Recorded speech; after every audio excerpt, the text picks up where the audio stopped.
అను ఇక చాలు రా భోంచేద్దు గాని అన్నని కూడా తీసుకురా. అలాగే మమ్మీ. రాన్ని భోంచేద్దాం.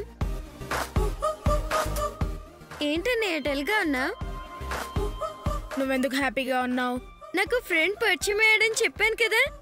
నువ్వు చెప్పినట్లుగానే హైదరాబాద్లో నాకు మంచి ఫ్రెండ్ దొరికాడన్నయ్య. అందుకే హ్యాపీగా ఉన్నాను. ఇప్పుడు చెప్పు, నువ్వెందుకు డల్గా ఉన్నావు? వైజాగ్లో నన్ను ఒకటి ఇరిటేట్ చేశాడని చెప్పాను కదా. ఆయన ఇక్కడ కూడా ఇరిటేట్ చేస్తున్నాడు. నాకైతే మంచి ఫ్రెండ్ దొరికాడు. నేనంటే చాలా చాలా ఇష్టం. నేను చాలా హ్యాపీ. అతని వయసు ఎంత? నాకంటే చాలా పెద్దవాడన్నయ్య. పెద్దవాళ్ళతో ఫ్రెండ్షిప్ చేయడం ఏంటి? కావాలంటే మీ క్లాస్మేట్స్తో ఫ్రెండ్షిప్ చేయి. నాకు ఆయన ఫ్రెండ్షిప్ అంటేనే ఇష్టం. నేను ఆయనతోనే ఫ్రెండ్షిప్ చేశాను. అను, తెలియని వాళ్ళతో క్లోజ్గా ఉండొద్దు. మనకంటే పెద్దవాళ్ళతో అస్సలు క్లోజ్గా ఉండొద్దు. నాకు ఆయన ఫ్రెండ్గా కావాలి. వద్దని చెప్తున్నాను కదా, నా మాటిను. ఆయనతో ఫ్రెండ్గా ఉండొద్దు. ఏంట్రా భోజనానికి రమ్మంటే ఇక్కడ కూర్చొని గొడవ పడుతున్నారా? చూడమ్మా అన్నయ్య, నాకు బ్లడ్ ఇచ్చిన అంకుల్తో ఫ్రెండ్గా ఉండొద్దని చెప్తున్నాడు.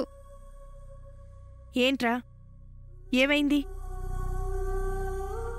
అమ్మా, ఆ ఫ్రెండ్ అంటే నాకు చాలా ఇష్టం.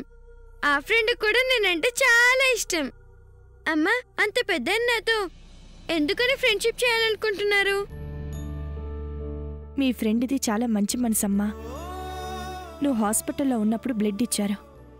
ఆ తర్వాత నువ్వెలా ఉన్నావో ఫోన్ చేసి మరీ కనుక్కున్నారంటే చాలా గొప్ప వ్యక్తి. పాపం ఆయన ఇంతకుముందు ఏదో కోల్పోయి ఉంటారు. ఆ కోల్పోయిన ప్రేమని నీలో చూసుకుంటున్నారు. ఎట్టి పరిస్థితుల్లోనూ బాధ పెట్టకు. సరే అమ్మా. ఏది నువ్వు ఆను. నువ్వేంట్రా తినకుండా ఆలోచిస్తున్నావు? చెల్లికి సలహా ఇచ్చావు, నాకు కూడా సలహా ఇవ్వవా? ఇస్తాను, ముందు తిను. ఆను. ఇప్పుడు చెప్పు, నీకేం సలహా కావాలి? వైజాగ్లో ఫస్ట్ ఇంప్రెషన్లోనే ఓ వ్యక్తి నచ్చలేదని చెప్పాను.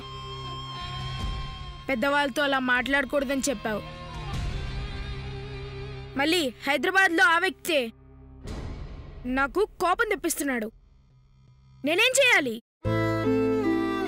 మొదటిసారి నీకు ఆయన మీద చెడు అభిప్రాయం కలిగింది కాబట్టి కనిపించిన ప్రతిసారి నీకు అలాగే అనిపిస్తుంది. పెద్దవాళ్ళకి మర్యాద ఇవ్వాలి కానీ వాళ్ళ మీద కోపం తెచ్చుకోకూడదు.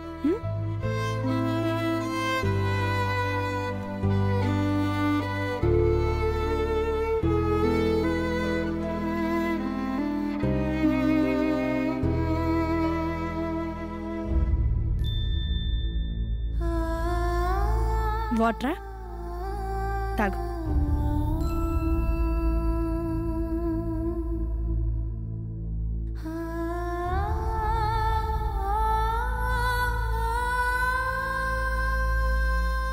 ఇంక చాలమ్మా.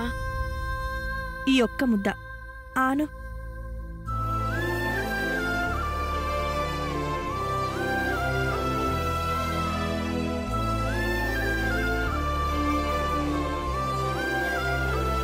చాలమ్మా.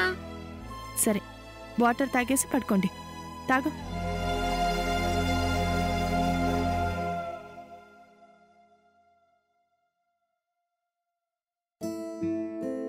సరే, ఇక పడుకోండి. రండి.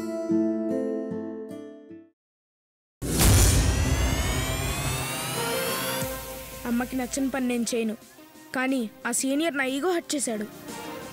నా ఈగో హట్ అయితే ఊరుకోను.